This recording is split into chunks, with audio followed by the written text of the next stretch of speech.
যেটা দেখানো হয়েছে এটা কিন্তু একটা ইন্ডাকশন মোটরের বাইরের অংশটা দেখানো হয়েছে। তো এই মোটরের আমরা যদি ফ্রেমটুকু খুলে দিই তাহলে ভেতরের অংশটা দেখতে পাবো। তো এটা ভেতরের অংশ দেখতে কীরকম হয় দেখো, আমরা একটু ঘুরাই দিই এটাকে। যদি ঘুরাই দিই তাহলে একটা ইন্ডাকশন মোটরের ভেতরের অংশ কিন্তু টোটালি দেখতে এরকম হয়ে থাকে। তো এখানে লক্ষ্য করলে বুঝতে পারবা যে এখানে যে তামার তার দেখতে পাচ্ছি আমরা পেছনও আছে, এটা কিন্তু স্টেটরের ওয়াইন্ডিং, ঠিক আছে। আর ভেতরে যেটা দেখতে পাচ্ছ এই অংশটা, এটা কিন্তু এই রোটরে, এই মোটরের হচ্ছে রোটর অংশ, অর্থাৎ এটা হচ্ছে স্টেটর আর এটা হচ্ছে রোটর।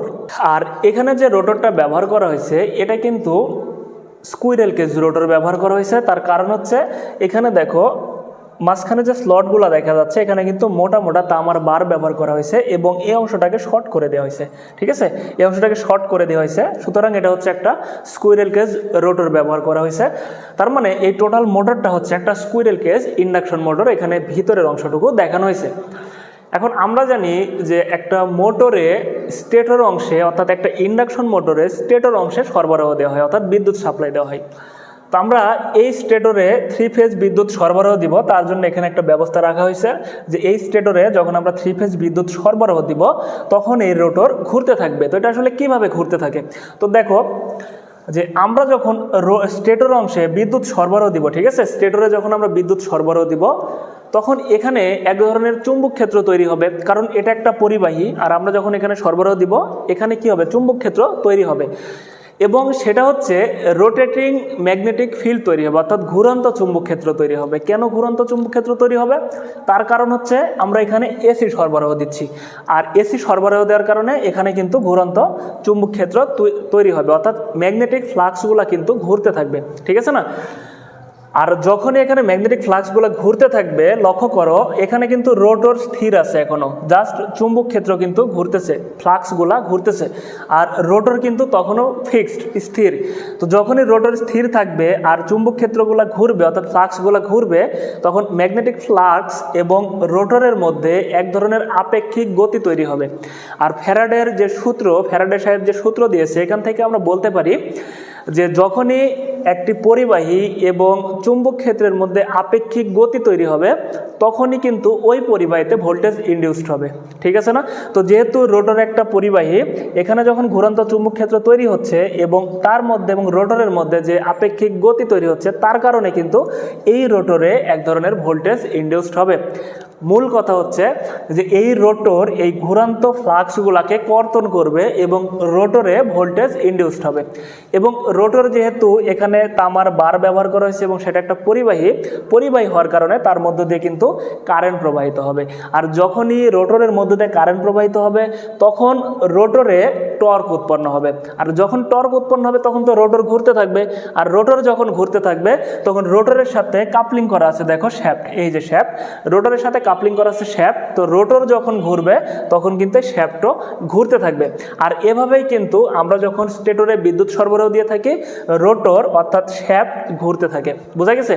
এটাই হচ্ছে একটা ইন্ডাকশন মোটরের মূল ওয়ার্কিং প্রিন্সিপাল। তো আমি যে বললাম যে টর্ক যদি কেউ বুঝতে না পারো, শুদ্ধ বাংলা ভাষায় বলতে গেলে এরকম যে দেখো আমরা যখন স্টেটরে বিদ্যুৎ সরবরাহ দিব তখন তো এখানে চুম্বক ক্ষেত্র তৈরি হবে নাকি, এবং ফ্যারাডের সূত্র অনুযায়ী রোটরেও চুম্বক ক্ষেত্র তৈরি হবে, কারণ রোটরে ভোল্টেজ ইনডিউসড হবে এবং এখানে পরিবাহী থাকার কারণে ওখানেও চুম্বক ক্ষেত্র তৈরি হবে। তো স্টেটরের চুম্বক রোটরের চুম্বককে পরস্পর বিকর্ষণ করবে। কেন বিকর্ষণ করবে? কারণ আমরা জানি যে চুম্বকের সমমেরু পরস্পরকে বিকর্ষণ করে। কারণ তোমরা দেখেছো যে চুম্বক যদি আমরা বিপরীত মেরু কাছাকাছি নিয়ে আসি তাহলে লেগে যায়, অর্থাৎ আকর্ষণ করে, আর যদি বিপরীত মেরু নিয়ে আসি তাহলে বিকর্ষণ করে, ঠিক আছে না। তো যখনই স্টেটরের সমমেরু এবং রোটরের সমমেরু একই সাথে হবে তখন স্টেটরের চুম্বক রোটরের চুম্বককে কি করবে? বিকর্ষণ করবে, অর্থাৎ চাপ প্রয়োগ করবে, তখন এটা ঘুরতে শুরু করবে। বোঝা গেছে? এখন কথা হচ্ছে সমমেরুই বা কেন হবে, তাই না? লক্ষ্য করো যে রোটর কিন্তু এখানে যে তামার বারগুলো লাগানো আছে এগুলো কিন্তু হালকা বাঁকা করে লাগানো আছে, একদম সোজা না, হালকা বাঁকা করে তামার বারগুলো লাগানো আছে। এটাকে বলা হয় রোটরের স্কিউইং।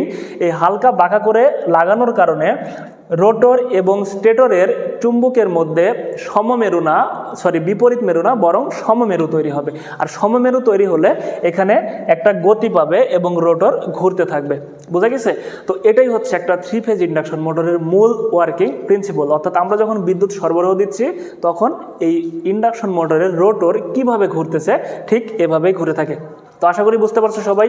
এখন আসি ইন্ডাকশন মোটরের মূল আমরা দুইটা অংশ বারবার পড়ে আসতেছি, সেটা হচ্ছে স্টেটর আর রোটর। এখন এই ইন্ডাকশন মোটরকে আমরা যখন আমাদের বাস্তব লাইফে ব্যবহার করতে যাব, এটাকে কিন্তু আরেকটু সুন্দরভাবে সাজানো গোছানোর প্রয়োজন আছে।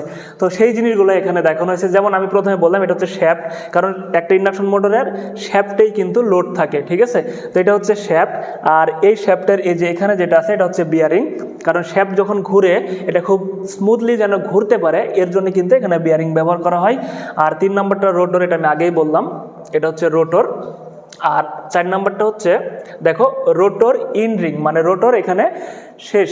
আর এখানে যেটা ব্যবহার করেছে 7 নম্বরে, এটা হচ্ছে কিন্তু একটা ইন্ডাকশন মোটরের কুলিং ফ্যান। অর্থাৎ রোটর যখন ঘুরতে থাকবে এই অংশটা তো গরম হবে, তাই না?